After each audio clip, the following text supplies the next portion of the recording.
Hello and welcome, guys. This is our day three of the Progress Showcase stream. And today we'll have some more amazing teams from Tranzfuser 2022.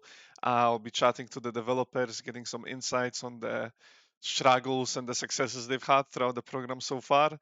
As they are all working towards showcasing at EGX, which will be very soon, this month actually. September just started. Anyhow, I'll be setting things up with the first team, which is Amber Bear.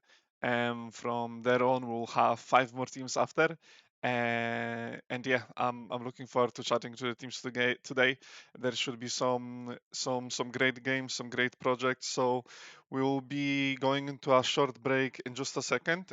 Just a reminder that you can type exclamation mark and the team name. That's no spaces. So whatever team is being is on stream, whoever I'm talking to, if you use the exclamation mark team name, their team name, not just team name, and with no spaces, you should be able to get their Twitter handle to keep up with the updates on their project, their company, and yeah, just keep up with them and on their journey. Okay, I hope everyone can hear me. I'm gonna set things up quickly with the first team, and we'll get the show started. So don't go anywhere, or if you need to go anywhere, grab a snack, grab a drink, and come back. I'll be back with you guys and with a team member from Amber Bear in a second.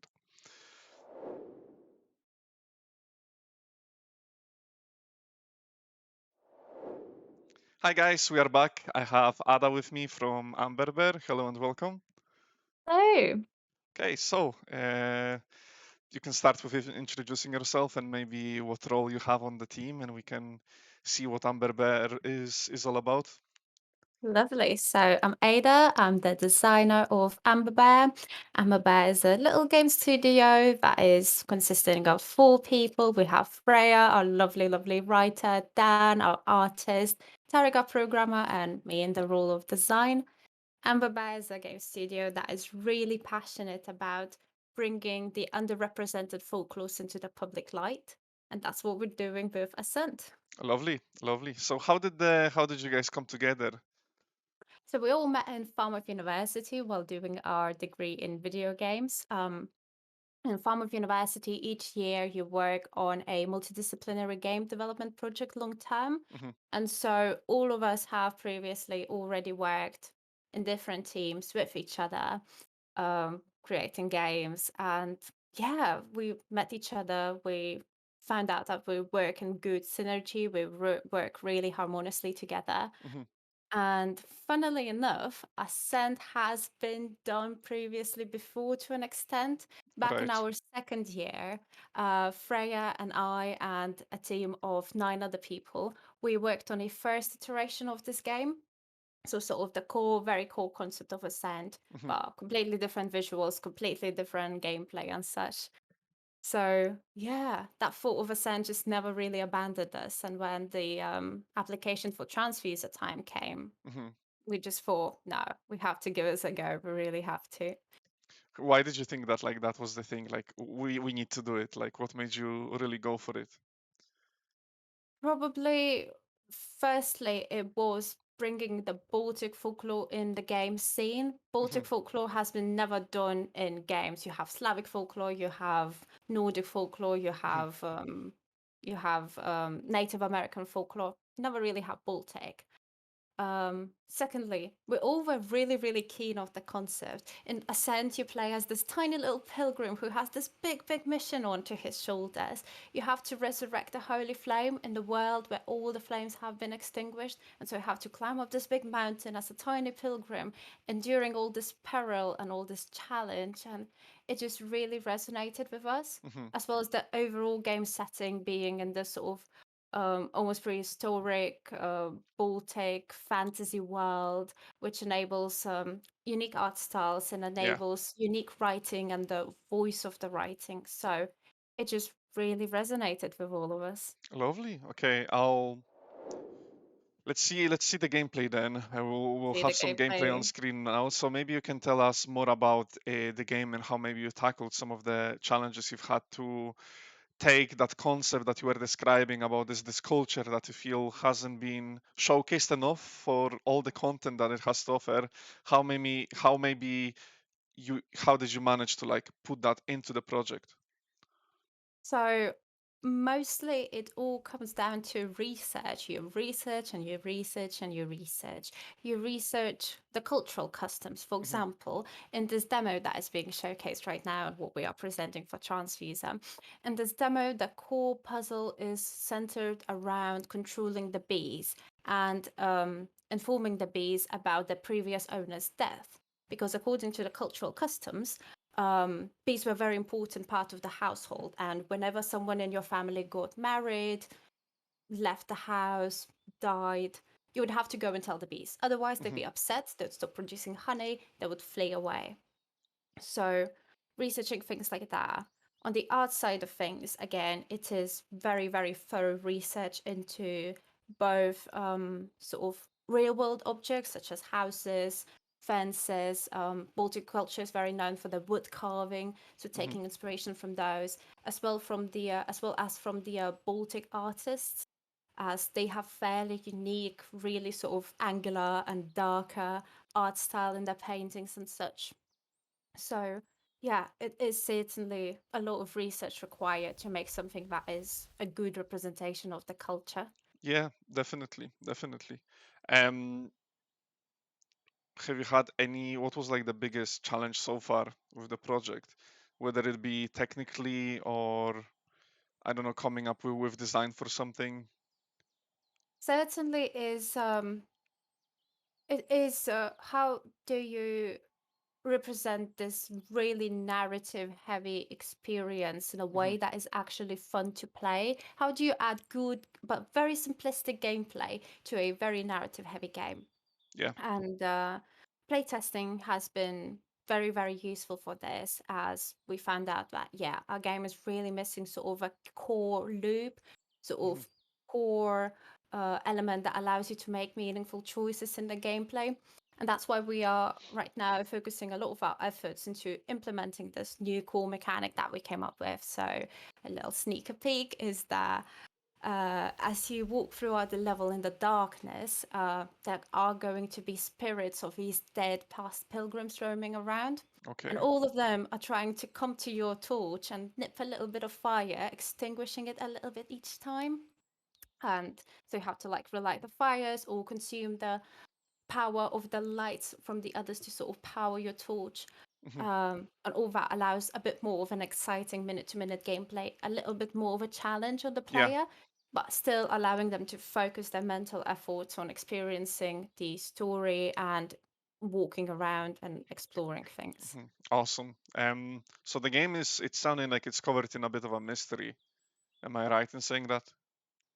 There is a bit of mystery, I suppose, yes. It is a strange, dark, grim world where you're not exactly sure how the things are going to unfold. There are mythical creatures roaming around. There are NPCs that are sort of telling vague stories and such. So there is certainly a bit of mystery to that. However, one of the feelings that we really want to convey to the players and experience is a bit of a feeling of familiarity. Hmm. You know, when you come back home and everything is just familiar, everything is cozy and good. We Yeah. want to convey that feeling even in this dark and grim world that Ascent is being set in. I see. I see. That's an interesting way to put it. I think the contrast that you have created, as we can see from gameplay at least, of this like maybe a bit of a gloomy weather, right? But you have these bonfires, which is like the player's goal, and it's almost like like spreading that warmth around the level, sort of thing, which is great. It's definitely it's a cozy game, nice to play when it's Exactly. raining outside, you know. It's um, it's a hope that we're really trying to inspire as well. That's why you're mhm, lighting up the fires. It is hope and finding ways to maintain and perhaps even inflict a bit of hope in this really dark, hopeless world. yeah, yeah, certainly. Um, and in terms of you as a Amber Bear, as a studio, how are you guys? How are you progressing? Maybe you can tell us how it's been trying to come up, and make it a real company. So going from doing university projects to now making it a company, maybe what you learned, like tips, challenges, tell us all. Just a lot of hard work, really. That's it. Yeah, Simple. that's that. No, you have to be really organized. You have to know what you're doing. You have to know what a bit of what your business model is and what people you're trying to cater to and Hmm. trying to sort of, get your product towards. Um, we're really, really fortunate that we have a consultancy of this amazing business consultant, Andrew Gill. Many, many thanks for him. So we've been receiving a lot of help in regards to budgeting, in regards to business development. Yeah, it is just a lot of spreadsheets, a lot of trying to scramble all the things in one. And again, a lot of research actually, Hmm. researching your competitors really well, researching generally what genres perform on the market well. Well, in those genres, then what features tend to perform better or worse in the Hmm. market, what art styles and sort of art style descriptions work better or worse in Steam.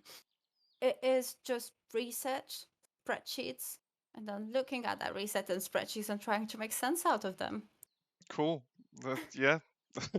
I wish you and the team best of luck with that. Sounds like definitely a lot of hours you need to spend like outside of development, right? On the Certainly so, certainly so. It's some weeks. It feels like almost a holiday when you finally have time to open Unity and do things in Engine. Feels great sometimes. mhm, mhm. A bit of a some contrast, Yeah, but it makes the development that much more fun, right? When you need to now spend all this time on paperwork. Now the development is even maybe sometimes the tasks you've had, which were like troublesome, are now much more appealing because it's not the paperwork. exactly, exactly. You finally get a chance to do a bit of creativity and a bit of like actual content creation. It is Yeah, great. It yeah. is great. Maybe you can tell us, I'm not sure we talked much about the visuals. Maybe you can say how you came to a conclusion that this is the right fit for the project, maybe how it evolved over time, and how is this is sort of also aiding your team, right? Because decisions like these are often made to people's skill set, game setting. Maybe you can take us through it. Absolutely. So, Dan, our lead and the only artist that we have in the team, he has taken up all the art direction up to himself, really. Hmm. So, there was a bit of an element of just trusting what Dan does and knowing that he's good at what he's doing. Yeah, But also, again, all the art style is inspired by the Baltic elements. It's inspired by the Baltic art. It's inspired by the objects in the Baltic countries and such. So yeah, it's just a matter of, Dan doing his research, coming up with all the mood boards, us looking at it thinking, that is really good. We're really liking this. hmm, And going on and producing it really. great. We're also very lucky to have an amazing contractor, Elmo, Hmm. who we have also worked previously with on the first iteration of Ascend back in our university days. Right. So he's also very excited to work with us, and he's produced some visual effects. He produced the shader. He is doing a bit of 3D modeling as well for us. So yeah, it certainly is a bit of making sure that you are scoping right. That's why we are going with this fairly simplistic, fairly angular, low poly art Hmm. style. Um, but what we think that really aids to sort of make it look visually distinctive is the strong shape language that we're trying to emphasize. Yeah, So really strongly shaped trees and rocks and the NPCs themselves being made up of really sort of primal shapes perhaps, but making sure that they're connecting in an interesting way. We believe that these are fairly low cost but high effect sort of art decisions that we're making. definitely, definitely. I think you're absolutely right with that. Um, because when if we think about it, even much more high poly visuals, they are constructed of more. But oftentimes, when let's say you start designing, let's say an enemy, and you want to give them that look of maybe aggressive or swift, you would base it around triangles and such. So it, you might as well be using that for your project and just going by the same rules, but just simplified. But it's still just as effective, right? Absolutely. And I think just being really stylized and really leaning towards that helps. Because as soon as you start dealing with the realism, there's a bit of a, oh, you have to do realism just right in order for it to look Yeah. good. With stylized, you have a lot more wiggle room. You have a lot more sort of authority to say that it's just, that's our creative decision. That's Mhm. it. Looks good enough. Doesn't necessarily have to be super accurate, does it? So yeah, making sure that you establish your art style cleverly really aids the scope of art production, I'd Mhm. say. Maybe you can tell us about the scope. So, what's the plan for Ascent towards EGX and maybe post EGX? What's the big goal? So towards DGX, we are not planning to add any more content besides that core mechanic that I touched on a bit earlier. Mhm. Instead, we are focusing on making sure that we have reacted to all the playtesting feedback so far, which mostly has been about the level design. We are looking into redesigning the level and the playable space a little bit to aid a bit more verticality, Mhm. aid a bit more of the player navigation and things like that. Implementing a little bit more of a player feedback to allow the player to understand better how their actions are influencing the world. So, for example, really ensuring that the fires that you can light up in the world are really emphasized by the particle effects around it. Subtle animations for the NPCs to indicate that they are talkable, that they can talk to you, um, other sort of visual effects and sounds to aid understanding that, oh, you just acquired this new torch power and now Mhm. you can control the bees, or that, hey, you've just been given a ribbon to tie around the beehives, things like that. Just really trying to get the polish going.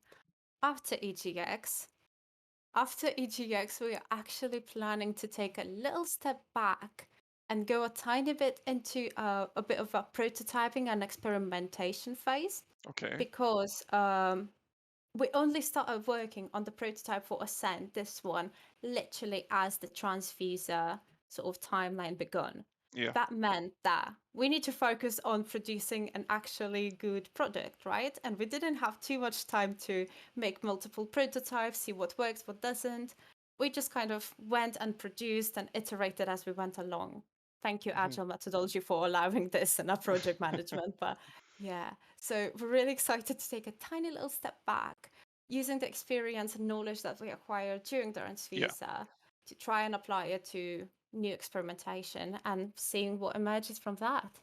That's great. That's great. I think it will definitely completely change have a positive impact on how you guys work.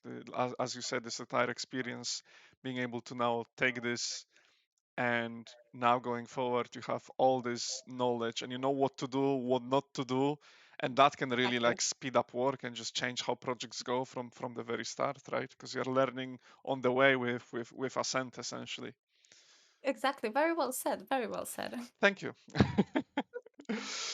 So having said that, you will not be looking for a publisher. You're looking to Oh, those are self-publish. teeny What's the? tiny bit more long-term plans. Haha. Yes, we really want in our ideal scenario to get a publishing deal. Mhm. We are working on the networking side of things, on just getting our foot in the industry a tiny bit to get more contacts that we could reach out to. Yeah.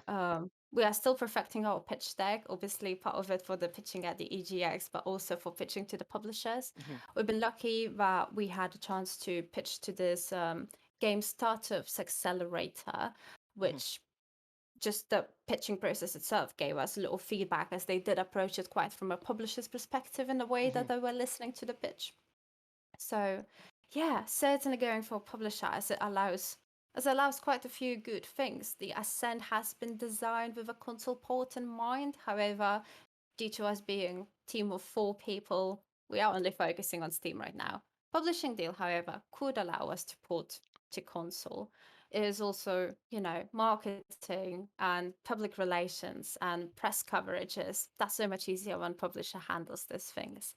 So certainly going for a publisher or trying to go for a Mhm. publisher, but ready for whatever happens. We're so passionate about it, and we don't really care if we don't get a deal. We're still gonna make that game work. That's great. That is an amazing like a mental approach to have towards the project. It's like no matter what, we are making it, but also at the same time you are being realistic and you are seeing like what would allow you to make it right, which is also great to hear since you guys are a company. It's Amberber. Okay, we are gonna be wrapping up soon. I have two more questions. First one would be, what's the biggest lesson you learned throughout the transfuser Mm, so far? Playtesting, playtesting, Okay. playtesting, playtesting is everything. It's very easy to get stuck up in the. It's very easy to just become a tiny bit blind to your game as a developer, but you put it in front of other people. They point out things that we've never considered before. Hmm. Um, so certainly, always doing that quality assurance is a great, great help onto seeing what exactly your game needs to progress better Yeah. and what sort of design decisions need to be tinkered. And I suppose planning and organization, thorough planning really allows to just work more efficiently. Hmm. Ideally, you'd really, really want to start the development by writing down every single tiny little task that makes up the game. And I think that, especially with the experience that we had during Transfuser here, that is the way to go forwards. You really need to know exactly what you're making to the detail of each task to ensure that it's all produced really well and can be sort of agilely rescoped if needed. Yeah. Great. It's sounding good. Yeah. And Yeah. for EGX, what do you have? What's the goal for Amber For the Bear at EGX, EGX? so it is just polishing the level, ensuring all the design works really, really well to cater player experience. And we have just received our little physical promo material handouts. So we are looking into having a lovely little competition where you get a chance to win this lovely little bear plushie. There's going to be other sort of handouts as well. So yeah, certainly do stay tuned for that. Do follow us on the social media, please. And Definitely. yeah, and Okay. really excited to see everyone and all the Transfuser teams to the EGX as well. That's going to be great fun. Yeah, it's really exciting. We can do a reminder here, by the way. Sure. From 22nd until 25th, Transfuser is at EGX, too, so come see, and you might be able to get an Amber Bear plushie. I need to check if I can compete. I'll see. I'll see. Yes, you can. Of course, you can. Okay. Thank you so much, Ada. We are gonna go to a short break, and I'll be back shortly with a member from Alarming Ladder Studios. Speak to you guys soon. Thanks for having us. Thank you. Absolutely. Thank you. Bye.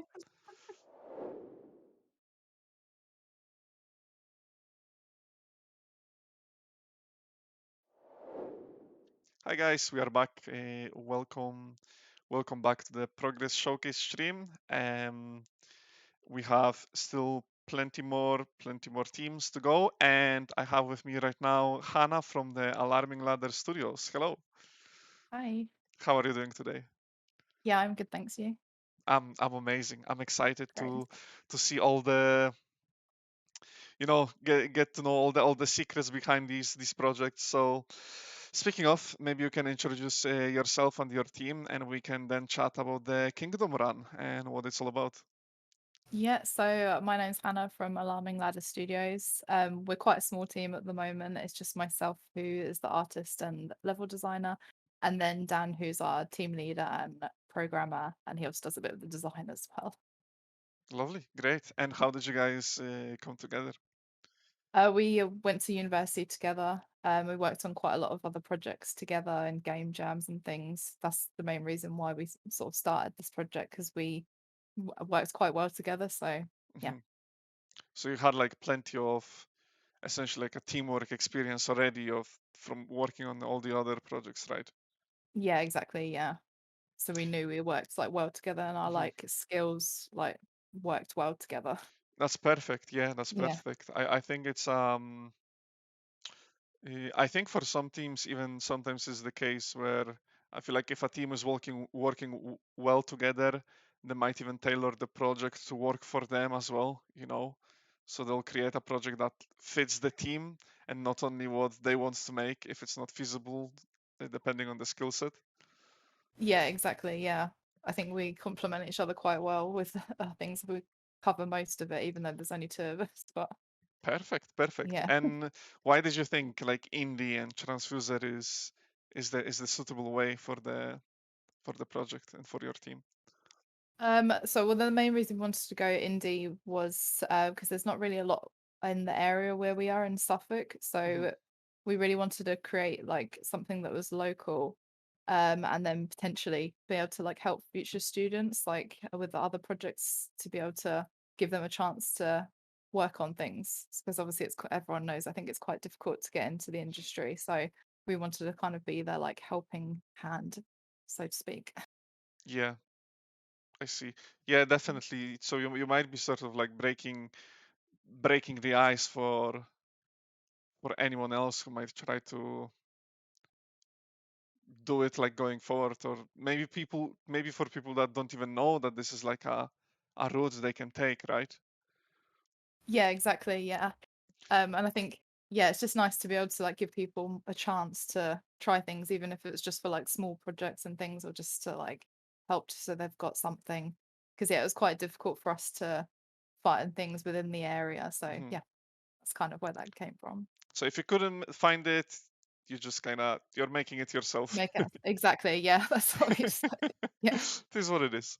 Um, so how about the project? Before we jump into the gameplay, maybe you can give us a quick elevator pitch. What is the game about?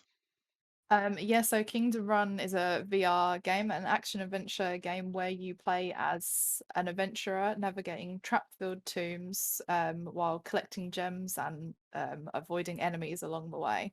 So it's kind of like like partly fitness game as well because you Mhm. have to physically move to avoid traps. So it's a lot of movement is involved. Okay, great. Well, let's Yeah. jump into it. Let's see the gameplay. So maybe you can now tell us about the. Let's start with the visuals and maybe how were they influenced? What's the game overall theme? So we went for like a low poly style, Hmm. mainly because of scope and because we were working in VR, and obviously the optimization is a bit more tricky if you're going for like higher poly things. Um, and we ended up quite liking the style anyway, so we kind of then went further with that. There are also four themes at the moment within the game. Basically, you choose an endless mode at the moment, which you just go like you just see you go until you die, basically. And you can choose four different themes, which is at the moment Egyptian, prehistoric, Aztec, and Uyghur, which is like Asian influence. Hmm. And yeah, it changes the entrance room and all of the level as well along the way, and we're implementing new enemies as well, so there would be a different enemy within each theme as well. Hmm. It sounds it looks great. It looks extremely engaging. Yeah. It's almost like I see it almost like an RPG version of Beat Saber, and it's so much like it's really intriguing how the theme is like it's an adventure, right? It seems like to me. Yeah, we wanted it to be quite like a fun sort of like actiony kind of game. Hmm. And another reason why we wanted to do like a VR game, it's kind of like a pick up and play game. So I think VR can be quite overwhelming anyway for newer people. Hmm. And then it's another thing to then learn the new controls. So this basically is just a physical movement. So you just have the controls in your hand and you can just go. You don't need to learn like new buttons or anything.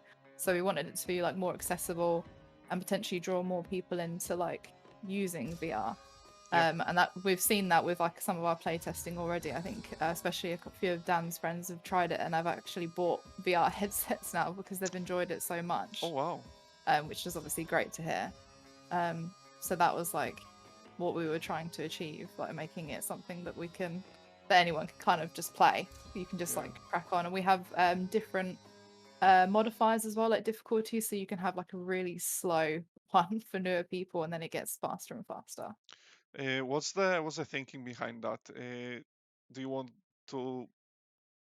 Is the current version like a sandbox where you just enjoy the mode, or would you be like going for trying to tailor it into like an adventure thing where it progressively gets harder? So at the moment, and for EGX, we've got just the endless mode implemented, which Mhm. is where you just pick the theme and your weapon, and then you just go for as long as possible. But for the actual release of the game, like eventually, we're going to have a story mode. So each theme will have a set amount of levels, Mhm. which will then sort of guide the player. So, for example, the first theme will have like more tutorial levels and introducing them to things, and then it will get like harder as the sort of story progresses in each theme. Mhm. That's the plan of that at the moment. It sounds great. It sounds exciting. Also, going back to you influencing people just to get a VR headset because your game was fun. Maybe there is a. Maybe you should look for sponsorships because you're you are driving sales. You know, you're driving sales with your project, which is great. Yeah, Um, yeah. But I think to me it's interesting to hear how you are tackling accessibility by just making the movement. It's the only mechanic, right? You are essentially just putting on the headset, and the rest is just moving your body around. There is no controls you need to worry about, except for a button in the menu, I suppose. yeah, Yeah. yeah. It's just the one button in the menu, and then Mhm. when you're actually in the game, it's just like the arm movements for Yeah. slicing Yeah. and things. We were also looking at putting, because the main thing with VR is like it was cyber sickness. Mhm. So we're looking at other things where you put like a box around the player, so or and like focal points and things to like have them to focus on something, so they're less likely to feel sick while playing, because that's what like an issue quite a lot of people have. So we've been looking into things like that as well to make it just comfortable for everyone to be able to play, Mhm. because that's what we really like to do. Yeah. Was that a challenge during the development? Like something you guys had to iterate on quite a bit, or was it quite Yeah, play okay? testing has been quite important, because some of the things, obviously, we've thought of a few things, but some things obviously you don't think of because you get so we're used to playing with the VR now, so we don't really Yeah. think of it. For example, one thing my friend played and immediately started panicking because of the height of the platform, because she has obviously a fear of heights, and we All obviously didn't even right. think of that. So now we're going to add an option for you to be able to like bring the lava up so it's like all in line, so then again you can still play it and enjoy the game. Yeah. So yeah, things like that. Yeah, It's still lava, but it's closer, right? yeah, I know technically it's more dangerous, but not. No, I absolutely get the point. But it's interesting. I think with VR, if anything, we just spoke with Ada from Amber Bear about playtesting, and now hearing from Johanna about playtesting as well. It's definitely crucial because you sometimes might be working on your project for so long and you're used to it.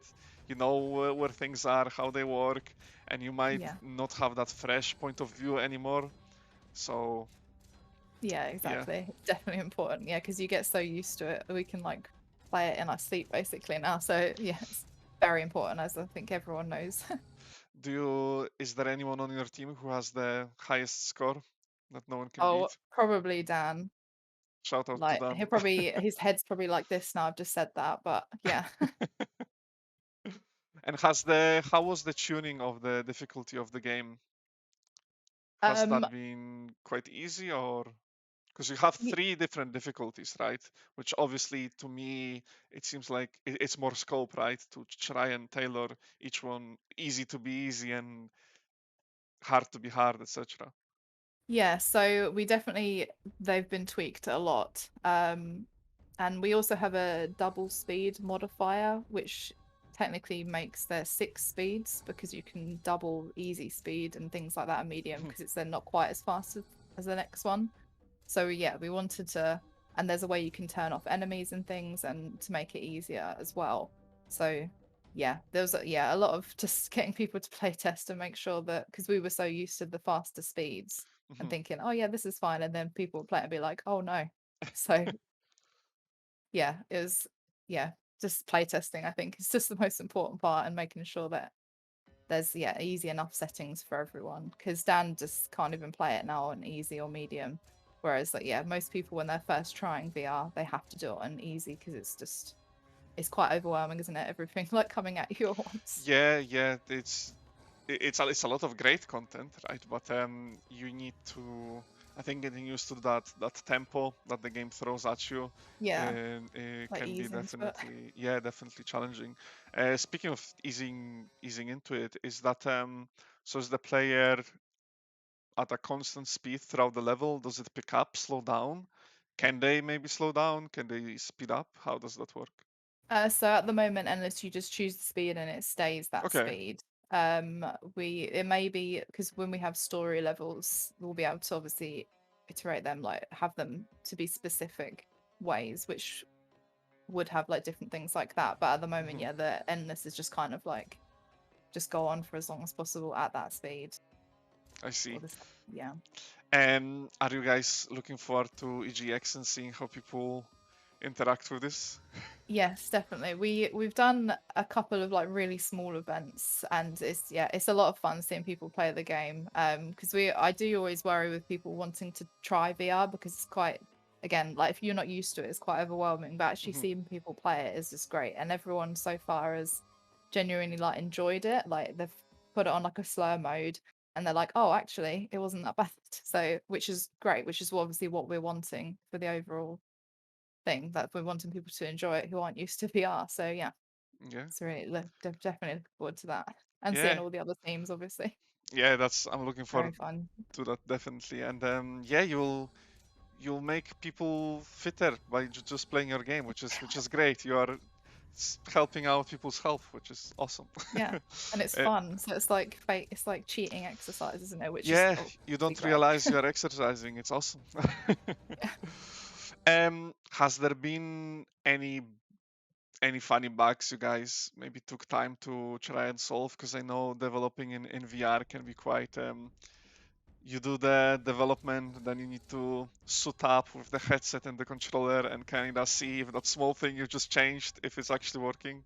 Yeah, well, we had a little bit of an issue when we had the heat wave. Making a fitness game was probably not the best time to do Hmm. that. So we had basically like 2 weeks where neither of us could even look at our headset. Oh wow. Because the thought, because I mean, yeah, I think everyone was struggling being near a hot PC anyway. Hmm. So having to try and playtest, so we were like, no, we'll just not playtest for a couple of weeks so we don't die.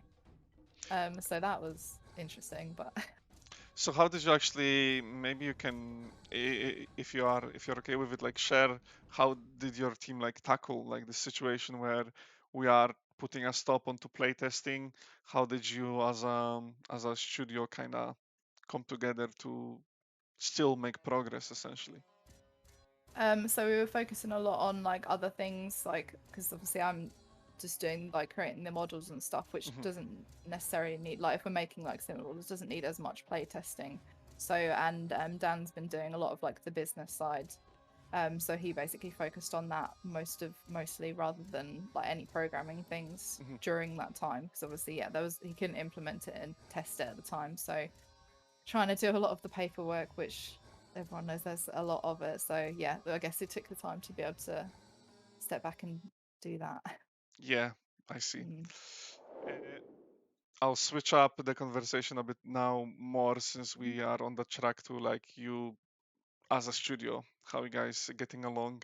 And are you guys looking to publish yourself? Will you be looking for a publisher?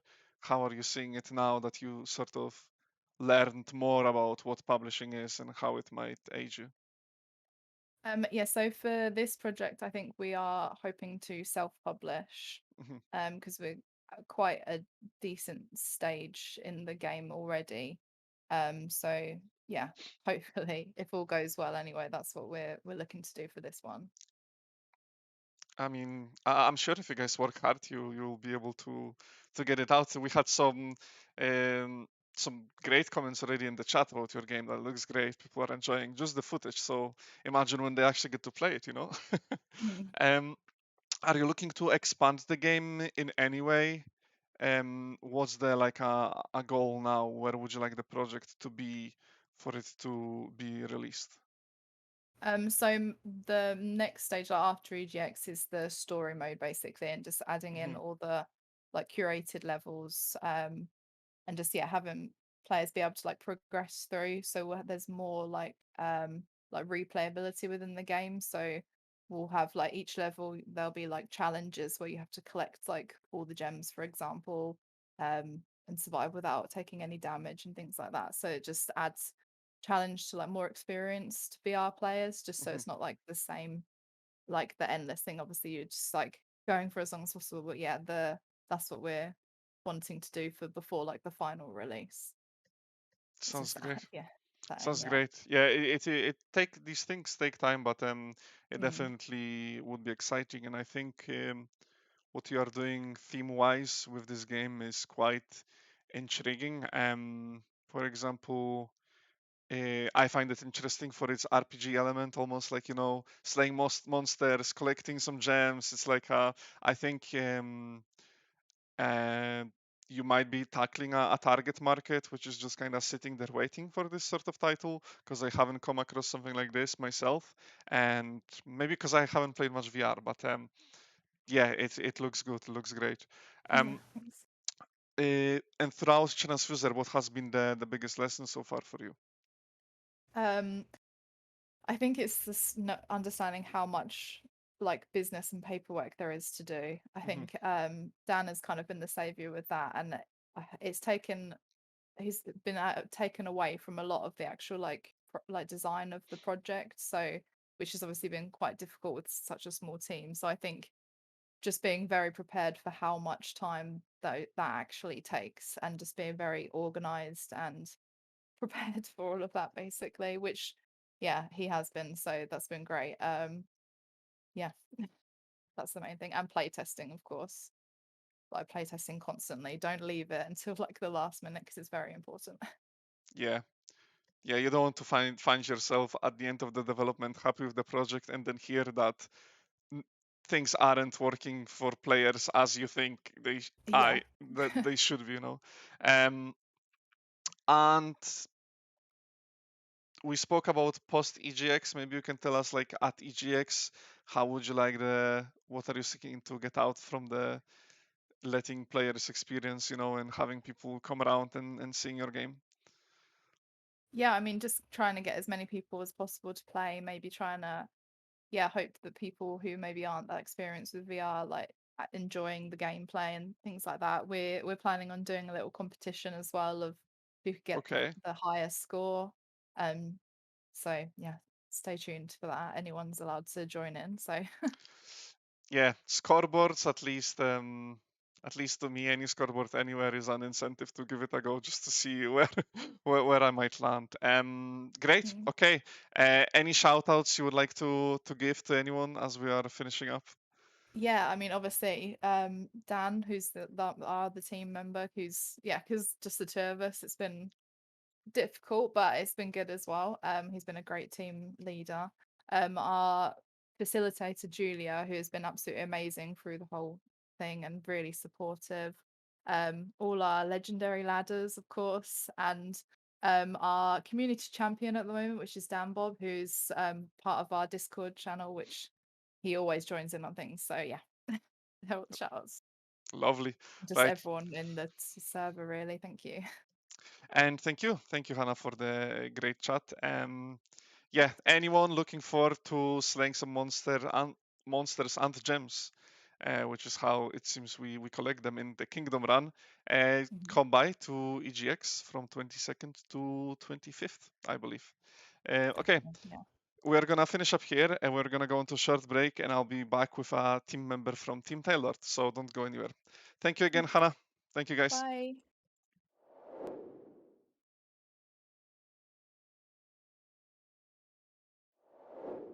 Here we are. Hi guys, welcome back to the Progress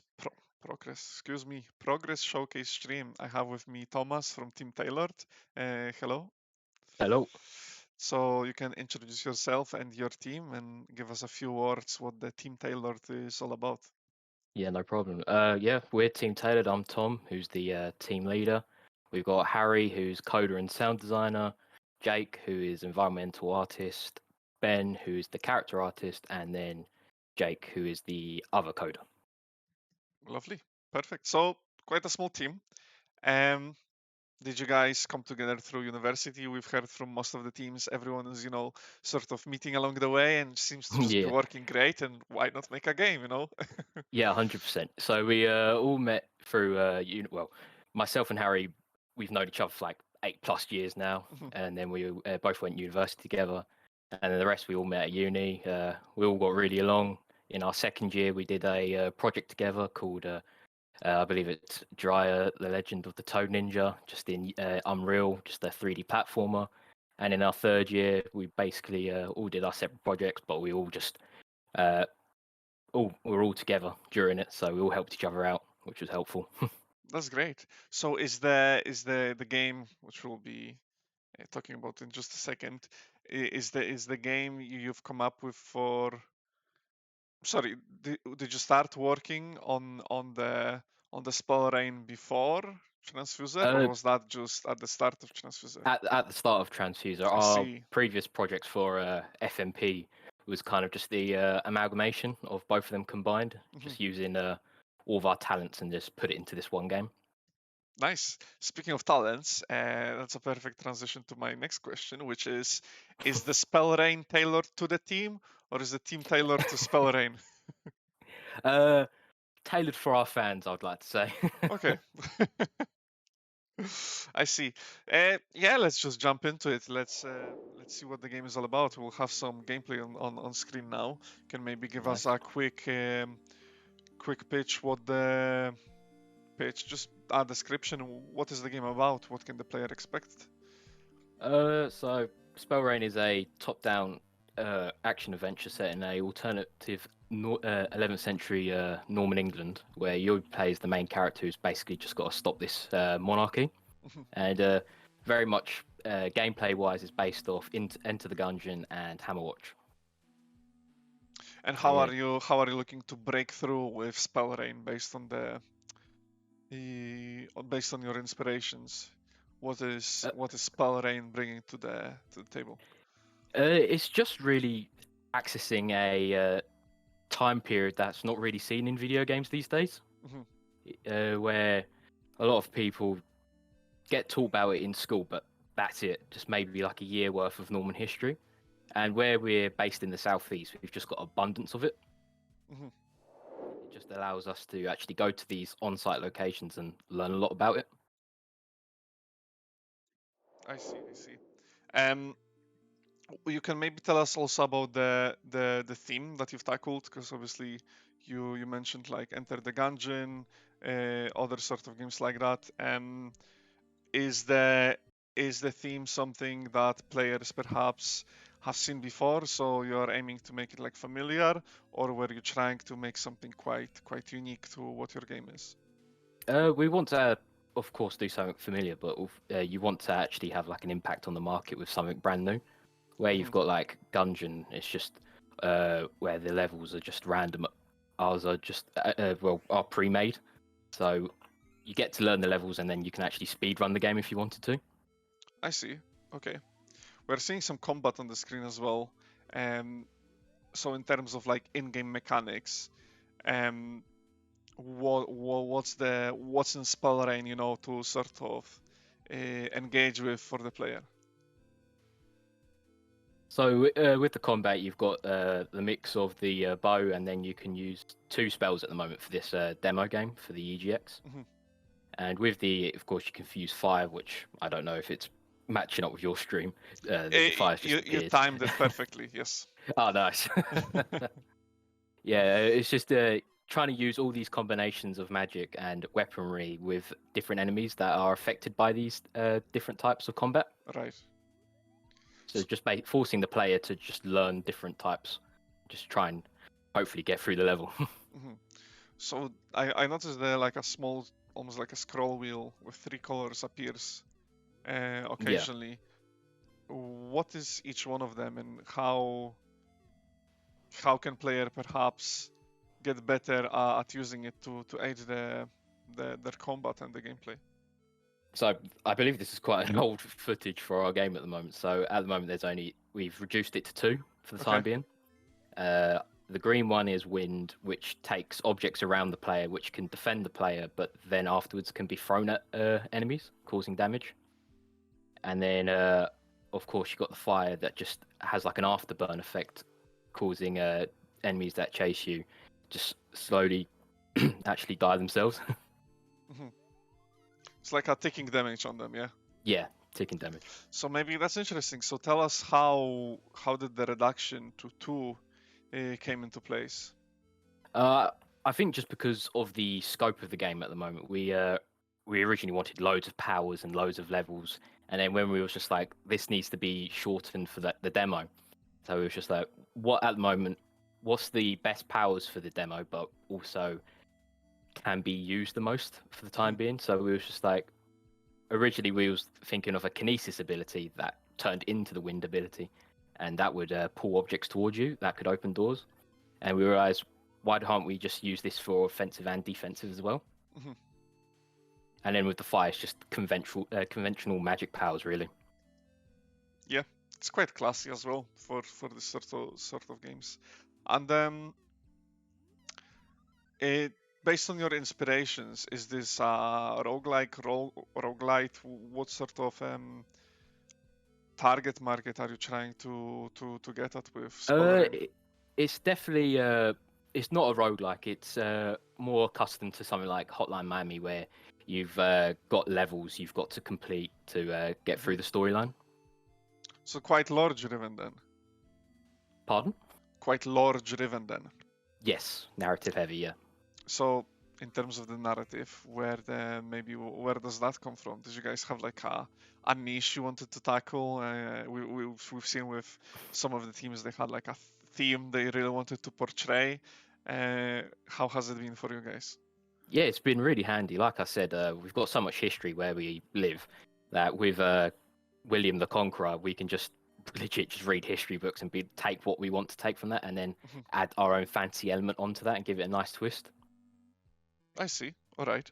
And has the implementation development of the game, has that been straightforward? Was this cutting on the scope like the only challenge you guys had, or were there any like moments where you had to go to the drawing board and kind of reassess?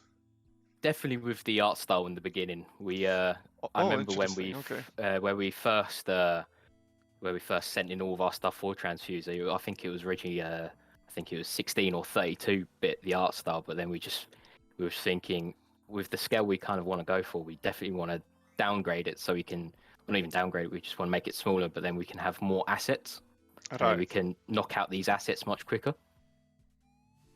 So we were focusing on scope with the decision of changing the art size slightly. Yeah. Smart. That's smart. And are you looking to get a publisher for this project, or as a studio, what was the plan to get Spellrain out to the people? The main goal is, of course, to get a publisher. We've definitely been looking into like publishers and seeing like who fits with our dynamic and who with our aims and goals. But if we can't get a publisher, of course we go self-published, because we already are self-published. We already have a game out on Steam. Lovely. So yeah, hopefully give us more. Is that an experience you probably would be looking to use if let's say you have to self-publish? Yeah. And maybe is there any tips you can give to like upcoming developers in terms of like Steam publishing based on your experience? Yeah, definitely you need to do your research for it. It's probably, I've heard it's one of the simpler ones, especially I've heard trying to get onto consoles very hard, but Steam's very friendly.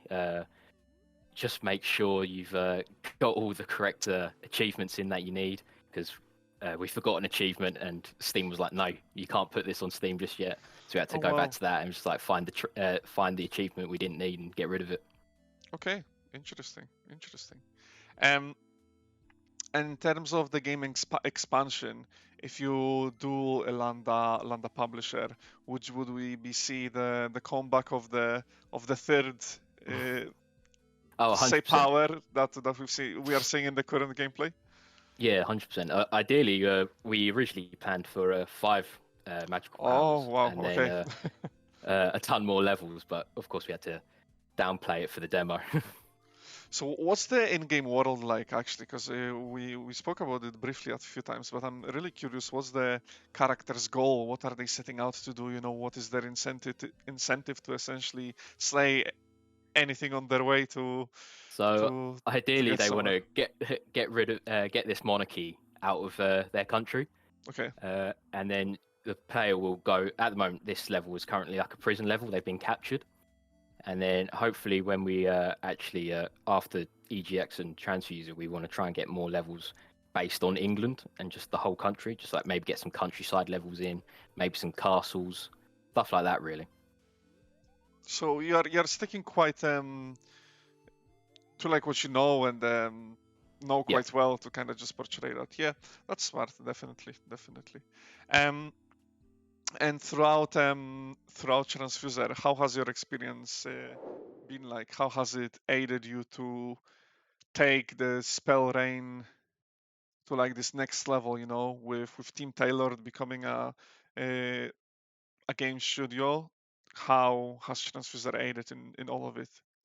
Uh, it's basically help us learn all the business stuff. Really, it's really interesting to learn. It's just all this heavy paperwork and all these Excel documents you got to know about. Yeah. It's something interesting to learn for the future as well. Just keep on top of that stuff. Yeah, has it become easier over time, or are you still finding things that are like You'd like to think so, challenging? but you like to think so, but I think it always. You never know what comes up. It'll always be challenging. I think. I see. Um, and maybe what's was the biggest thing you learned? Maybe a skill you acquired, or as a team, as a collective, how did maybe Transfuser aid you guys to just be better at what you're doing? Uh, Definitely our teamwork is 100% improved, especially with the deadlines now. It's just made us funnel in what we need to do for our Mhm. game, get rid of anything we think is just pointless. It's made us really focus on what is important. Yeah, that's smart. Yeah, makes sense. And for EGX, what can we expect from Team Taylor and Spellrain at EGX? What is your goal, the dream? Uh, of course, show off our game 100%. Show off, basically introduce our fans or just potential fans to our team, and then I believe we want to have some like merch there, like maybe some buttons and stickers just to hand out to people. We are planning to have like a little secret in there, and if anyone finds it, they get a special prize as well. That seems the running theme Ooh. for uh, this stream so far. This is really exciting. I'll just be going around from leaderboard to leaderboard, from a pin to a plushie. I'm looking forward to it. Reminder, Why by the not? way, it's EGX is 22nd of this month until the 25th in London. Exciting. Okay, we're gonna wrap it up.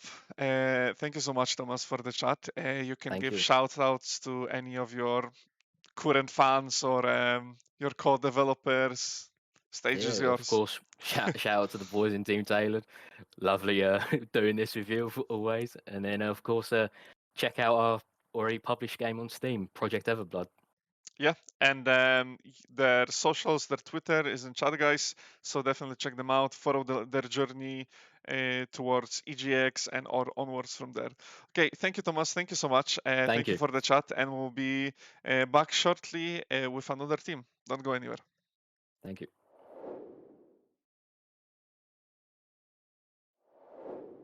Okay, guys, hello and welcome back to the Progress Showcase stream. And I have now with me Cass from the Creature Friends. Hello and welcome.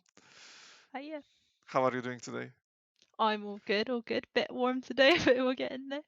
Yeah, the weather these days have been a bit on and off situation. It's almost like the summer is struggling to enter the colder months of the year. It's trying. It's trying. I had heating on today, which is really rare, because it's been roasting this summer. Anyways, would you like to introduce your team and kind of give us a few words what Creature Friends are all about? Yeah, so I'm Casper. I am I'm kind of a generalist, but I'm mostly like programming. I do a bit of art as well. We got Greg who's on narrative and also programming, and then we got Archie who's on UI and also programming. We're all from a creative computing course, so it kind of makes sense that we can program into our features, which is quite Mhm. nice. And then we've got our sound team, which is Mark and Temi. Mark does sound design, and Temi does composition, but also some sprite work because that's something they're interested in.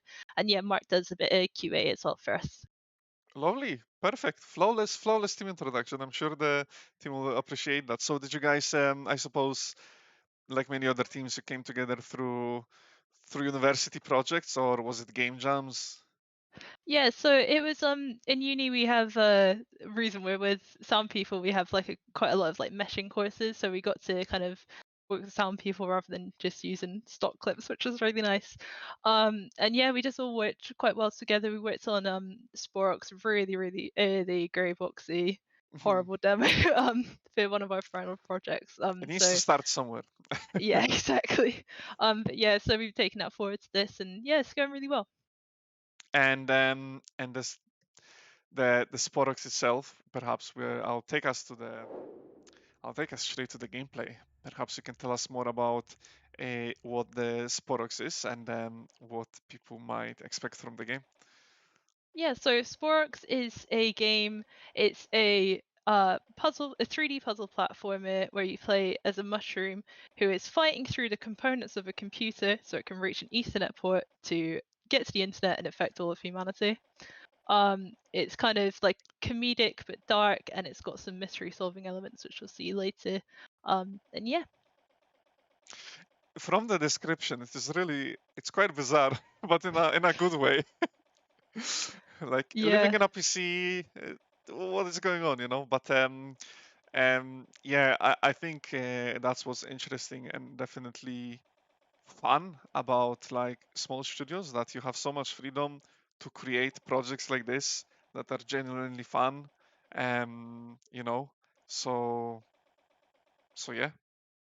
And Yeah, I mean, it's a very like it's a really weird idea. I don't think we'd have got to make it without like the team we have now. It just came from like just yeah, thinking about like mushrooms and mycelium and how they would like view tech is like a weird outside source, but a really intelligent being somehow.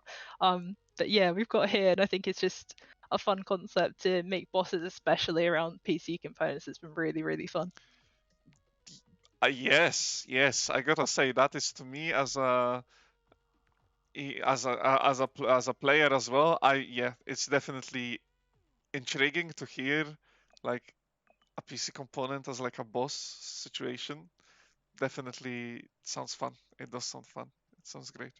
Um, and then what has been the biggest challenge starting on this project? You mentioned you started out with just a bunch of grey boxing and such, and to get to here, obviously it's been a journey.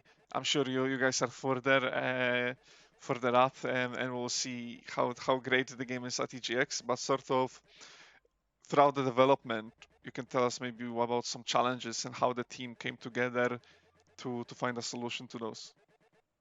Yeah, so honestly, bugs have been like the most major thing because like you know in uni we were on a grey box scope, we can make things really small, but then to expand that to the polish we want now and things like that, we've had to kind of implement a lot of new things, and yeah, just lots of bugs. I think as well scoping, we've learned a lot about scoping because Greg's an amazing narrative designer, and we're all really engaged with this world. We find it really interesting to just explore what could be going on with here, um, and yeah, to try and figure out how to scope that down and still get across like what we want to get across for what the final game could be, kind of thing, has been challenging. But I think we've got through it eventually. It's just been a lot of scheduling and Notion. Notion is our favorite. But yeah, and just trying to really narrow down exactly what we need it to be.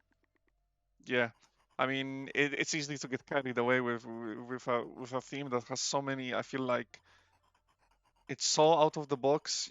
You can make so many elements fun, and right, you still need to focus on what was like the key ingredient that makes this game good, right?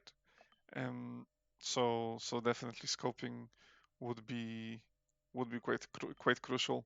So you mentioned the bosses, the hardware bosses. Is that something people can maybe expect at the EGX? Yeah, so the HDD, I'm not sure what's on screen at the moment, but the HDD is the main boss we've been working on. In the vision, it is on screen. it's not kind of visible, but we have the spore release mechanic where you're picking up spores. So the main goal of boss is that you release your spores to infect that component and kind of take it under your control. So yeah, so that's the main boss you'll be fighting, and we might have some sneaky peeks at other bosses as well. Just little concept-y trailery bits, and yeah. So does that make the player character the evil one? Yeah, so one of the things with our game is like both sides are evil. So you as a player are kind of not the best person in your kind of story.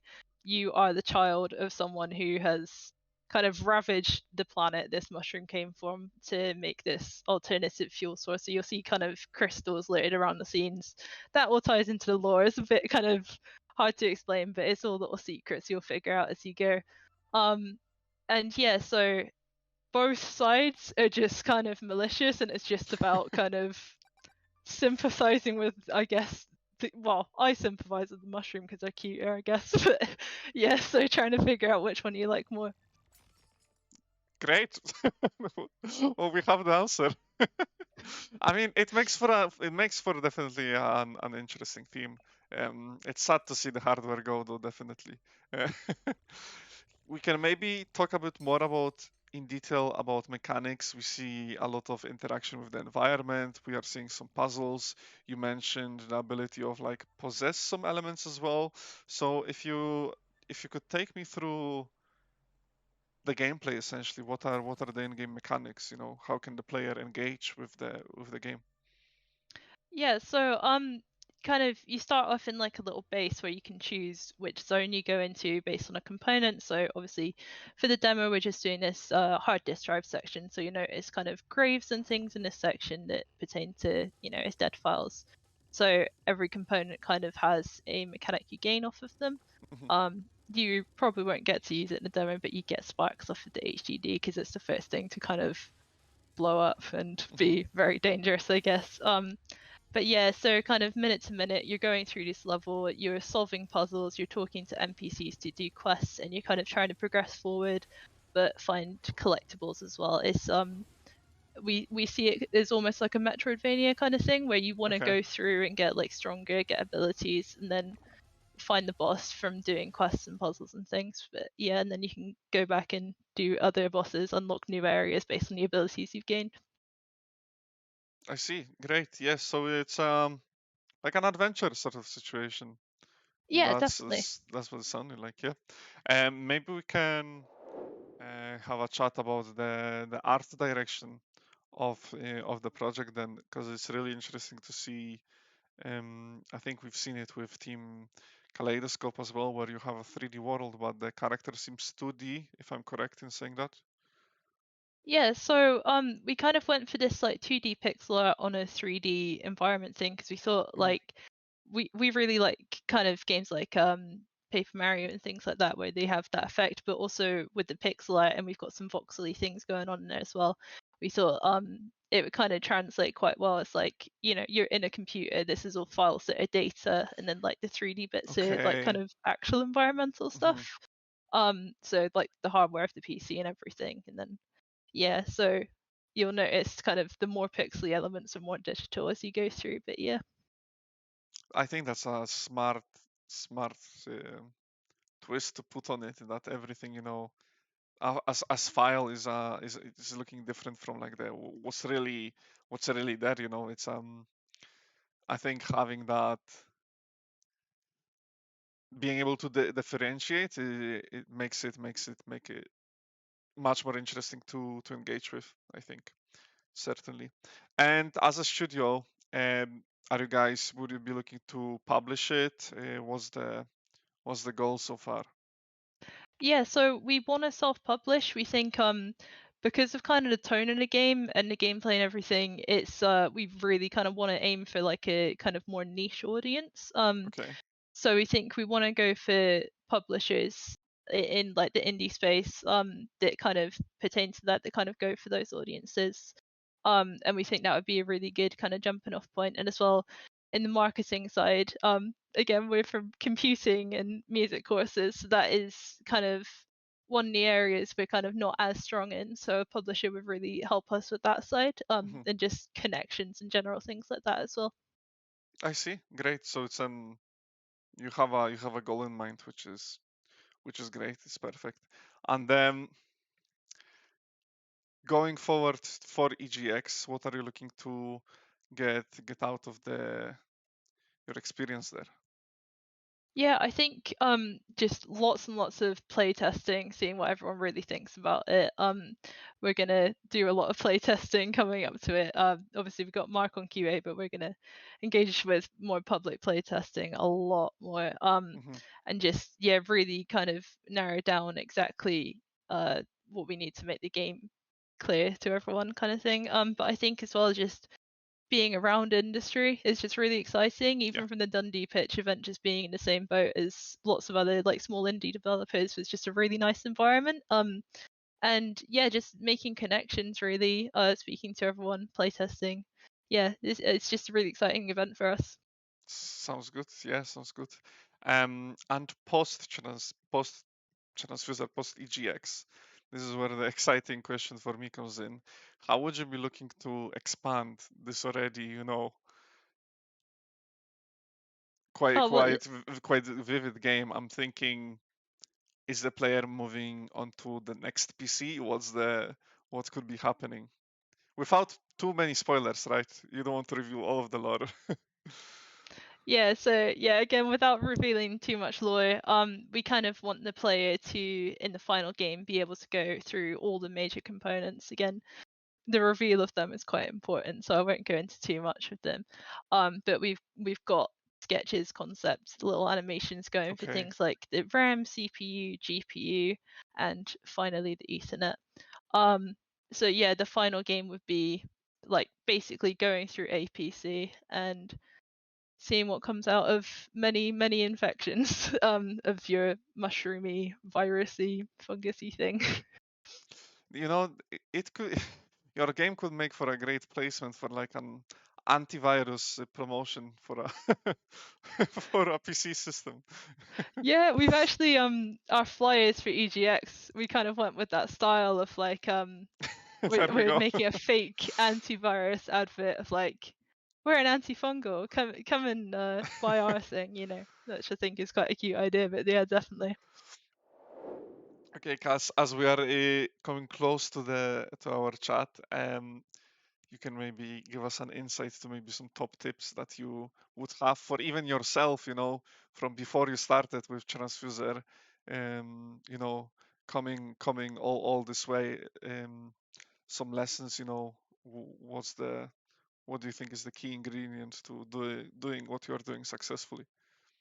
I think just like we're a remote studio, so communication is just key to everything. So, I mean, from the start of Transfuser, we've been trying to do like daily meetings. We've got a Notion for the documentation and all the deadlines and everything, and just really ensuring everyone's on the same page. And that, if people are maybe finding things harder to spread that out, because in uni everyone had kind of quite a bit of burnout because of COVID and all the things going on. So as we've developed like studio wise, it's helped a lot being just really good at communicating and narrowing down that scheduling so no one's ever kind of overworking. I think don't overwork is the main tip with game dev. It's very Yeah. easy to. It's a very expansive field. Don't overwork.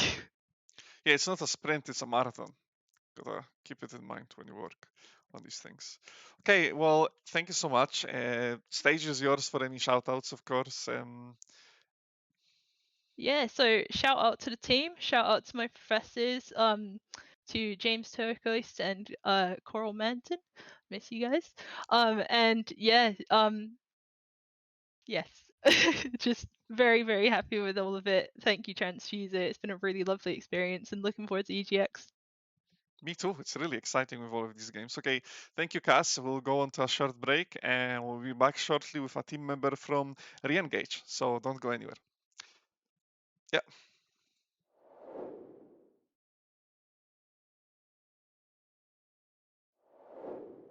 Hi guys, welcome back to the Progress Showcase stream. I have with me Knight from Team Reengage. Hello and welcome. Hello, nice to be here. So we have it's a treat because Knight is speaking to us from the digital world. We are getting a bit of a different, taking a bit of a different take on the interview here. Yeah, Um, I thought it would be interesting to wire the game's character into a bit of a motion capture setup I have and do it like this. yeah, so maybe you can introduce yourself a little bit and tell us about your team. Yeah, so I'm Knight. I'm responsible for most of the art in EOD that isn't done by the other artists on the team. And I make up about half of the core team, and Ethan is the other half, where he does the programming. And together we kind of handle game design and business planning and that sort of stuff. And we've been doing it together for quite a long time making games. Lovely. So, how did you guys come together like this? You know, the dream duo. How did it happen? So, truthfully, I can't remember exactly how it happened, but at some point in high school, I convinced Ethan to, instead of becoming a doctor and pursuing a worthwhile career, he's going to become a game developer with me. But he definitely doesn't regret that, and we've been making games together since high school. That's amazing. So it's been a long time coming for this. Yeah, definitely. We've been building our way up very, like, step by step, you know? Mhm. So maybe you can tell us a bit about the project and like what did you guys decide to make before we jump into the gameplay? Sure. So the game we're producing is called Engines of Destruction, and Mhm. if you're familiar with games like Squad or Arma or anything like that, it's a similar sort of thing. But we bring a unique aspect into it by adding in a concept called mechs. If you're familiar with it, you'll definitely know it. But if you don't, it's essentially giant piloted robots. And there's a lot of mech fans, and me and Ethan are both that, so we wanted to create a game that appeals to us and will satisfy everyone in the niche who hasn't necessarily had many games made in that niche in a little while. Cool, great. And I'll actually jump right into the gameplay while we are talking about it.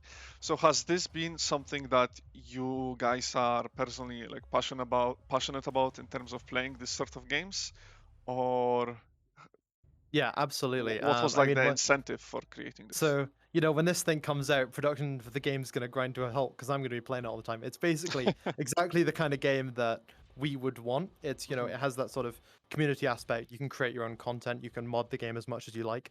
It's really something we are kind of passionate about. We like this kind of game. So it came to the point like we know there's a lot of people like us, and Mhm. we know that they haven't necessarily been given a game that satisfies what they want. So we're like, okay, let's make this game and let's hopefully make some people happy. I see, I see. So I think that we had a few teams like that today, where just make what you were after if it's not there already, right? Absolutely. I mean, if you can see there's a market for something, there's people who are going to play it, and you also like it, it's so much easier to make something that you're personally invested in. You are the market. Exactly. You're on the market, and you know there's people like you out there. So get going, make something, you know? Yeah. Speaking of that, actually, how about how has playtesting been for you, if that's the case? How has the You journey with know, that been? Because you, of course, as we just discussed, you like the game as much as anyone else, right? So how has the playtesting been? Absolutely. So playtesting for this has been really interesting Hmm. because it's obviously a multiplayer game primarily. We have a single player we're planning on later, but it's mostly a multiplayer game. So we need to bring other people in to test it. Yeah. So we have members of the community, our friends and stuff. And playtesting is always a joy because I get to see people go like, I'm enjoying this piece of game, or this could be better, or there's a funny bug and everyone laughs and has a good time. So playtesting is almost a very social activity in a way. So it's quite enjoyable. Although obviously the challenge is sometimes we do need people, and it's like 5 o'clock in the morning, and we're trying to crush a bug, and there's no one around. But we make do. What has been the funniest or the most challenging bug you guys had so far? When we were really early on, we had some absolutely great ones that I was gutted not to capture on footage, where mechs would just sort of fire themselves into space, Those are just nice. inexplicably. It's just a great little game engine quirk you get sometimes. Trucks, would do the same thing. They would just go launching off in the distance. And it was just hilarious because, there'd be this intense firefight going on, and then suddenly someone is away, gone. Well, next thing you know, you have a unintentional spacecraft in the game. Yeah, we plan aircraft, spacecraft would certainly be a new one. So, okay, is that like the something post EGX or during EGX was the So when are more vehicles coming in? Yeah, so in EGX, there's going to be 4 mechs in the game. Currently we Okay. have 2, and we'll be releasing 2 new mechs before EGX. And as well as that, we're currently working on the introduction of helicopters to allow for the scale of the game's terrain to be fully explored. In the footage right now, you're just seeing me and Ethan have a game in a test room, kind of duking it out in the mech 1v1 game mode. Mhm. But the final game will feature a full-scale battle like you might see in Battlefield or similar games. So by EGX, we're going to have helicopters to allow transport to be quick. There'll be a new car, and the truck will be fully implemented in the game. So there'll be a bigger breadth of vehicles that will allow you to kind of experience the combined arms, which is our ultimate goal for the game to reach. Mhm.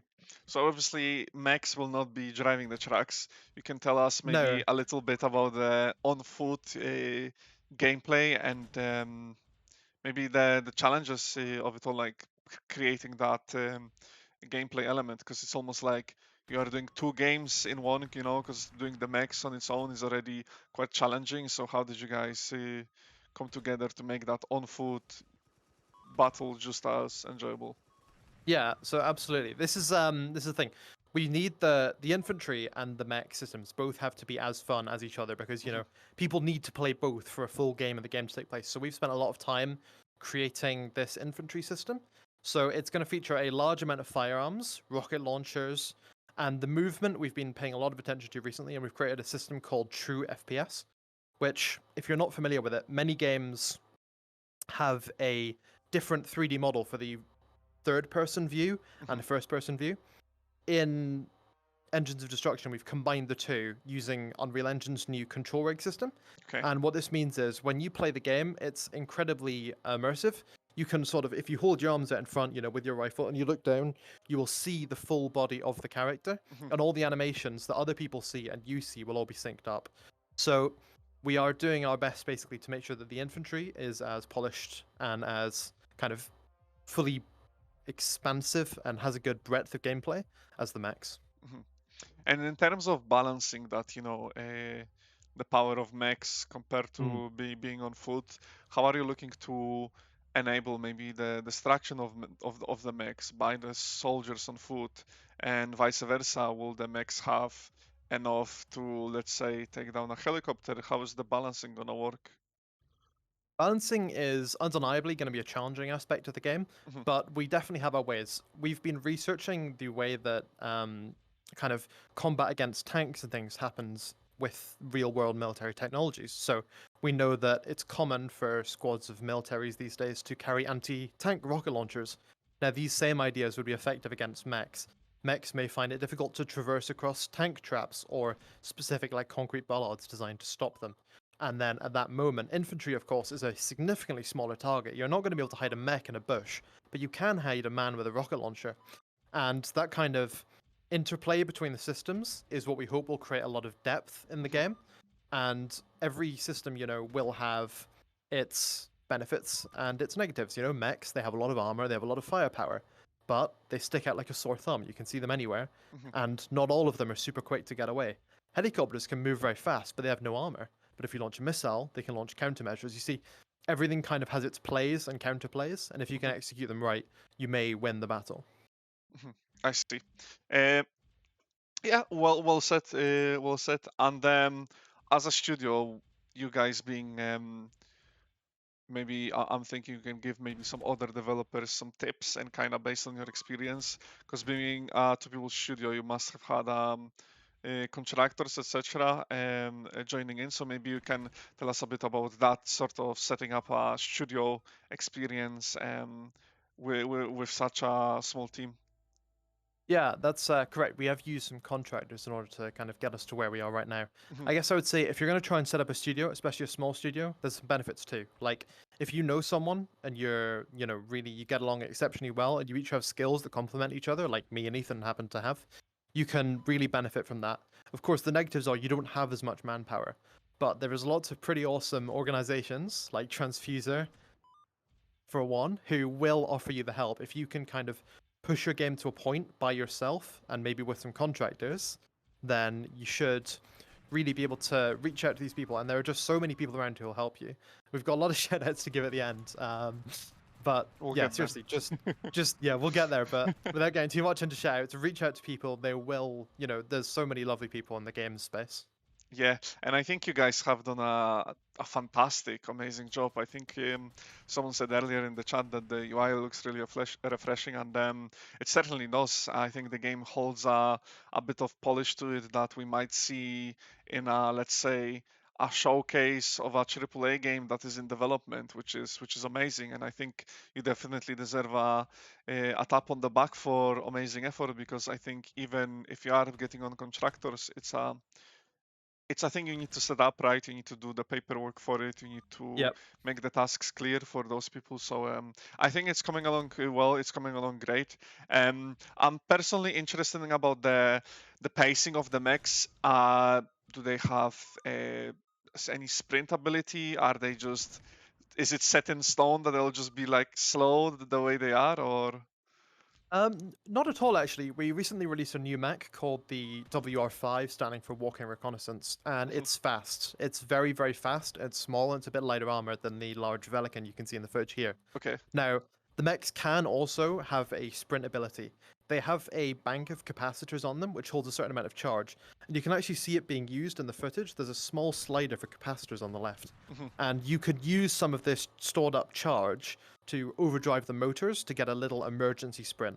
Now, other things can be fitted in this slot too that you can use the capacitors for instead, but there certainly are mechs that go at a bit of a faster pace than these ones, trading off things like armor or size or weapon slots.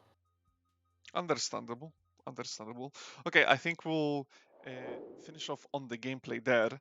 And I'm not sure. I did I ask already about publishers? I don't think I did. I don't think you did. I don't think I did. So Knight, tell us what's the plan for re-engage in terms of releasing the EOD?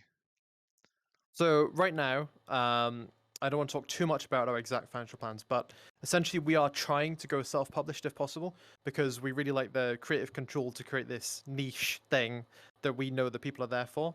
Yeah. But it doesn't mean we're gonna say no to every publisher. The right opportunity may come to us, or we may go to it. But right now, the plan is self-published. We're looking at various grants, of course, in Tranzfuser here. Hopefully, we'll be able to carry on with this. And yeah, the idea would be to hit early access and carry on developing the game, just of our own publishing. Yeah, that's great. Sounds good. I think you guys have plenty of passion and skill to bring it together. Thank you very much. So I wish best of luck, and I look forward to playing it at EGX. Speaking of which, what's the plan for EGX for you guys? So at EGX, you'll be able to come to the stall, and we're going to have a small slice of EOD ready to play. Unfortunately, there's no internet connection there, so we can't really show you the full experience, but you'll be able to have a try of the game systems, pilot a mech, and fly a helicopter, and of course, try the infantry. And around that time, no promises it'll be the exact date, but we're looking at releasing a public build that can be played online as well after you go home. And if you do come to the EGX booth, you might leave with a sticker or two, so watch out for that. Or 3? Or 3, or 5. We bought a lot. So you can take good few Awesome. stickers. Okay, and now, Knight, now is the time for all them contractors. Yeah. Any I'm not shout gonna outs? name Go on. every contractor because there are quite a few, but we really appreciate all of you. You've made amazing music, models, textures, and animations, and UI and art, and it's all really appreciated. And we also have a massive shout out to James Carroll from Evil Twin, who's mentored us on Tranzfuser, who pointed us towards Tranzfuser and other grants in the first place, and Ronnie Greenwood and Edith Adam from E3, who've been a huge help in mentoring our kind of marketing and business aspects. So thank you very much to all of those people. Okay, thank you. I think we've run out of the magic that allowed us to stay in connection. Oh With dear. that in mind, I'll take us to a short break. And Knight, thank you so much for the chat. And upcoming, we have last but definitely not least, Cygnus Games Ltd. So chat to you guys soon. Or you're back on the screen. Lovely. You can wave. Thank you very much for having me. Thank you. Talk to you guys soon.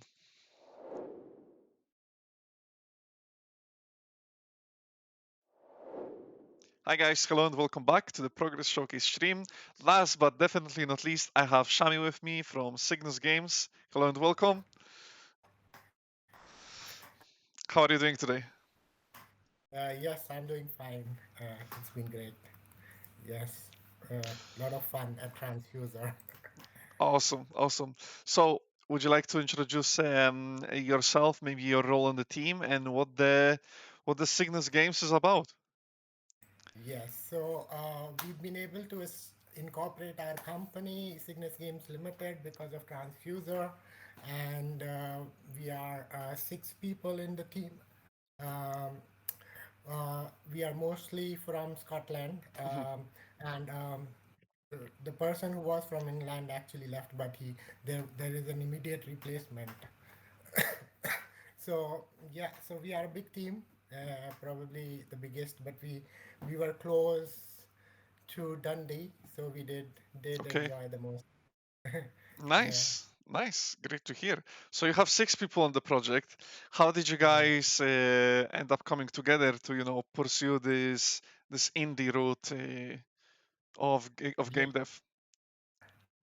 Yes, so one of the other member, who's Luke, was also a participant, an independent participant. He had his own team, and then we merged. But I had my team, and most of the people I know Mhm, were from my university, and there is one guy who is from my previous office space. He's into media, mhm. so yeah, there's a combination of technical and uh, art students. I see. Okay, okay. And then why did you guys choose the indie route? Yes, so the thing is that I always wanted to start a company of my own, but Mhm, I thought I probably need a lot of investments, etc., etc. But the thing is, I did not pay enough attention to what kind of people I would be working with or teaming with, or what would my company or my team would look like. And I mhm, think Transfuser kind of helped us come together, and I realized that we work good as a team, mhm, and this is the team that would get into the organizational side of things, and set up a company and do many projects together. And so we were able to combine our vision and some of the things that we decided to do, and not just I mean, we could have sold independently, and there would have been strengths, etc. But then I think each of us have like a unique ability, mhm, and and we can actually diversify, like we can actually span attention across each of the, for example, business side of things I handle, and Luke handles the game design aspect of it and art aspects of it, and there is also Harsh, who kind of does the marketing and the branding, or mhm. the art side of it. So yes, and then we also have like 2 graduates who have to do their submission this week for the masters, but they are from the technology side of things, so they are Mhm, working on the programming and Unreal C++ side of things. mhm. So yeah. Good luck to them. Definitely good luck to Yeah. them. So, Yeah. company side of things, I really appreciate the insights to it all. Maybe you can now give us a short pitch, a description of what the game is about, and I'll take us to the gameplay right after. Yeah. So this would be our first indie game, and so it's a competitive, it's a stylized competitive multiplayer space race game, Mhm, and it's all about high speed aerobatics maneuvers, and basically it is the core is the last man standing game mechanics, but this has inspiration from the movie Death Race. mhm, Most people wouldn't have seen the movie because it was launched in 2008, but it's all about high speed cars, and you have this agency who's who's a privatized agency. You are actually a prisoner of this agency, and you are supposed to race and win for your freedom. mhm, And so they make sure that you die during the race, so that and then they sell the footage for advertisement. But that's the movie. But yeah, our concept is quite like some of the mechanics. When you play, you need to activate. You need to uh, pass certain hoops, etc., checkpoints, and then you are able to activate certain weapons, and then you have to use some weapons strategically in the race to win. So yeah, and there is also this environment who's going to ensure that you don't get too out of bounds and things like that. So it will try to retain. Great. but but yeah, the maneuverability of the race and all about controlling. So of course we know, um, and then of course we are also giving it a twist to the classics like F Zero and washouts and stuff like that, and we are Mhm. using the metaverse services. Like having your own custom avatar, and some of that you will see on our uh, uh, Twitter posts. Mhm.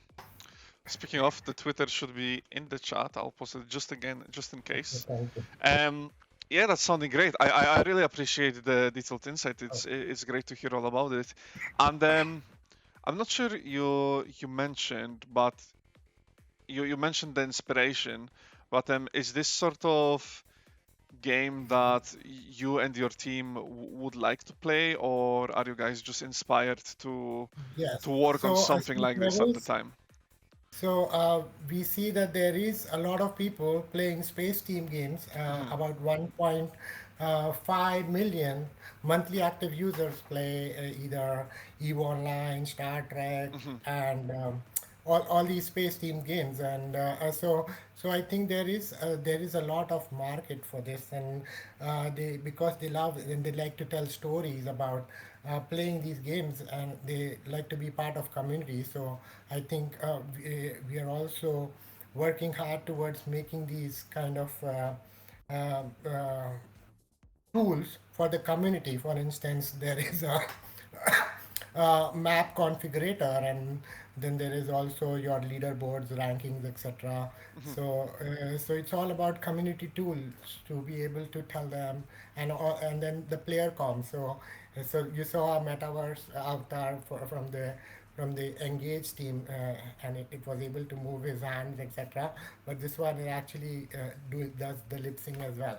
Hmm. So yeah, so it's all about player communication. So when you want to send a message, and you'll see somebody speaking out that message and like intimidating them, or teasing them, or trying to pull a shot at them and things like that. So it's all about this new twist that we are trying to get into, and so so the main focus at EGX also is going to be about getting the feedback from the players, and then also ensuring that they are part of the community, and they they would inspire some of the features, and some of the tools that they might be comfortable with trying to communicate their stories, etc. Hmm. So yeah, so we have first launch, which is an early access in November, and then we also plan to have a second fully tested out launch in March 23. Okay. So you have quite a plan ahead of you. And Yeah. how has playtesting been going of the project? Yes, so we haven't fully set up for the multiplayer. We have people playing the single player story mode, stuff like that. Hmm.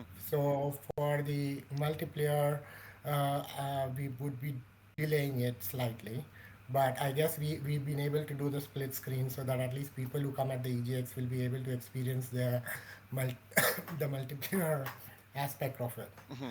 like one using a controller, or maybe both of them using the game controllers. Hmm. So so yeah, so some of the play testing would depend on what they like to do with the game, or whether they actually enjoy it, and then based on that we would be putting in or excluding some of the features Hmm. for the early access in November. So you are Yeah, but essentially yeah, we tailoring do it. need to do a lot of play testing. Yes. Yeah. So you're essentially tailoring the design around the playtesting. Yes. Yes. Okay. Do you have I'm just curious about the like the end goal of the project. Like, what are you looking Yes, so S- we You are know, we where is the game headed? So yes, so we would be having an early access in November, Mhm, and based on the community feedback, and we'll try keeping the community intact for many months or a year, and then we'll have this events, and the second release will depend totally on the community. So so probably we'll sell it like a half price or maybe half price of the original cost in November, and then the full price in March. So that's the plan. So but obviously after that it would get into esports and um, having these tournaments, matches, etc. mhm, At a global level or something like that, or maybe even if not at a global level, maybe at the university level. So to promote that, we are looking for partners, maybe investors or collaborators to do that, to help us with mhm. that. So yeah, so I think it could be very profitable if we try to sell about 18,000 um, units of it. So Mhm. I think yeah, You I think mentioned, yeah. yeah, sorry. Yeah, I'm just thinking it's really interesting that you mentioned esports, and I think that there is plenty of benefit and opportunity to actually reach out to places like universities, etc., and try and promote the project and see how people engage there.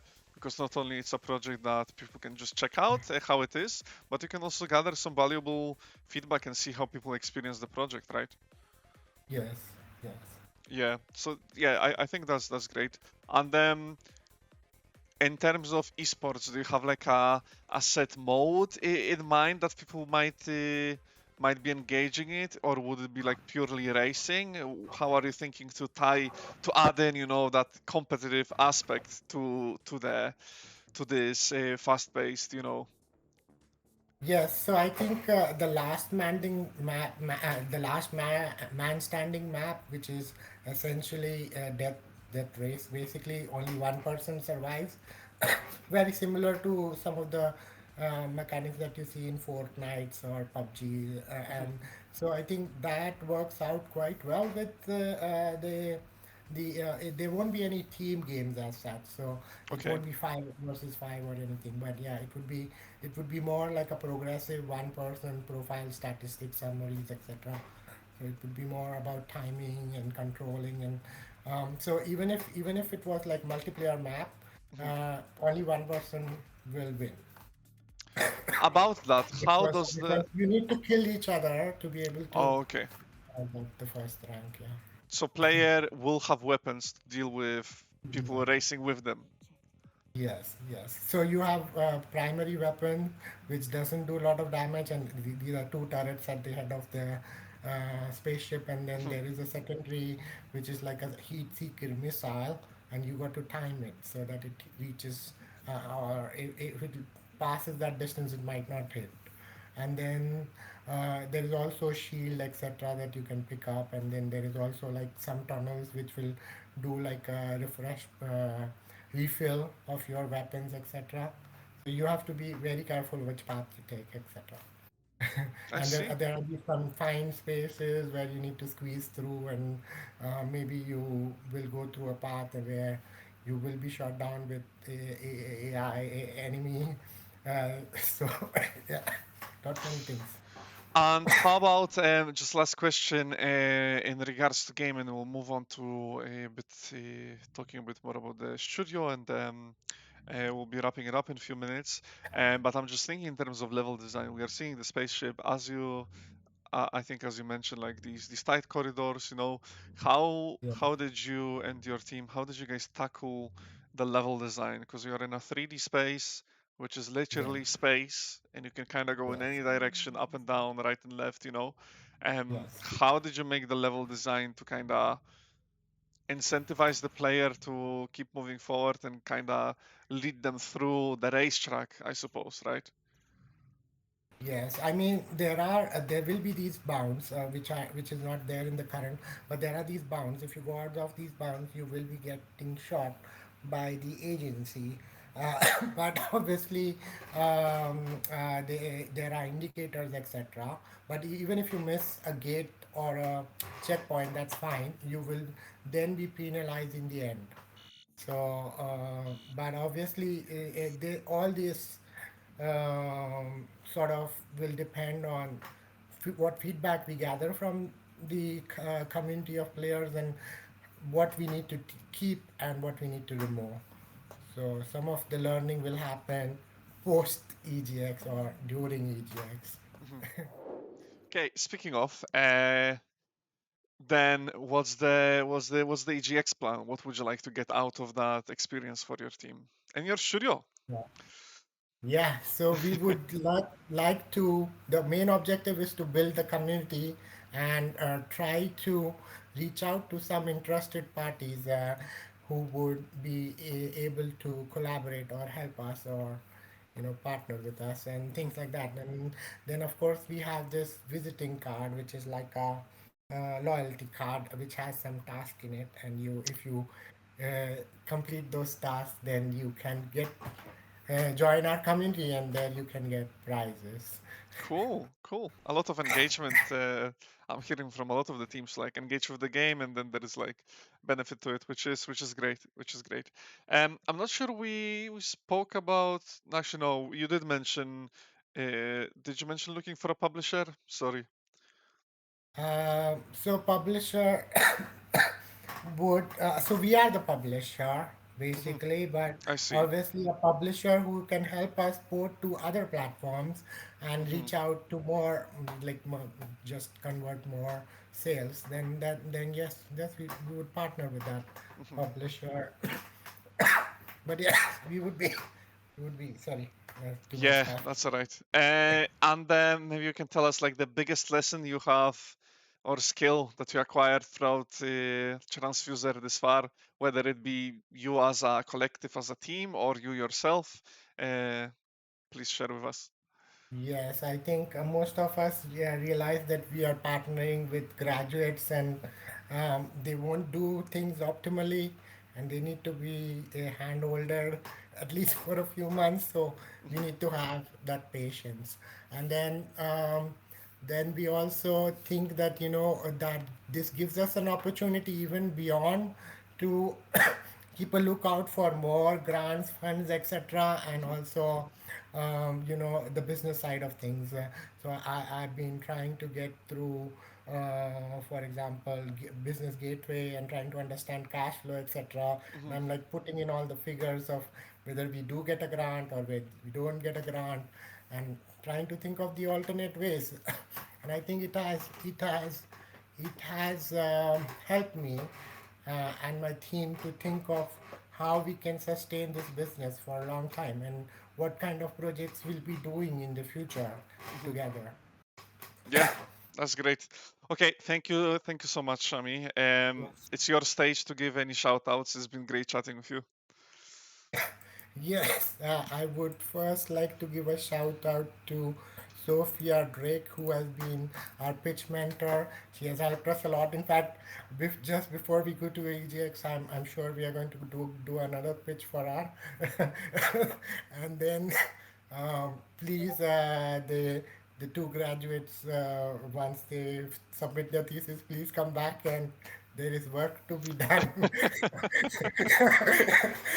And Oh. yeah, I mean, the organization from Tranzfuser has been very professional, and we love it. Actually, the arrangements at Dundee and the social interaction with all the other teams. And I've been learning from a lot of other things, how they are handling their community, they are entertaining them with memes, etc. And I wish to learn some of it, or probably that's the person I'm looking for next, who could help us with that, to keep in touch with the community, etc. So yes. Lovely. Sounds great. Okay, we'll wrap it right there. Thank you so much, Shami. I'll link once again, just in case for anyone just joining the chat. There is the link to Cygnus Games Ltd. Uh, Twitter, and we're gonna go into a short break, and right after I'll be wrapping up the stream. Right. Thanks again, Shami.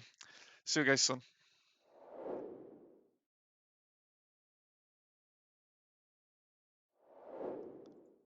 Okay, that's us. That's us sorted, guys. The Progress Showcase stream series, I suppose. Day 3 is concluding, which means the event, this streaming event is concluding. I want to thank all the teams, everyone that came onto the stream to chat with me about their experience, their journey creating a studio. It was awesome. It was really awesome to hear how teams have overcame any challenges. Get some insight to where their games are headed, where the studios are headed, and I hope maybe it inspired some, to get out there and do your thing. If you want to make a game, make it. There is tools out there for you. I'm gonna do something that I hope I can pull off, which is I'll thank every single team.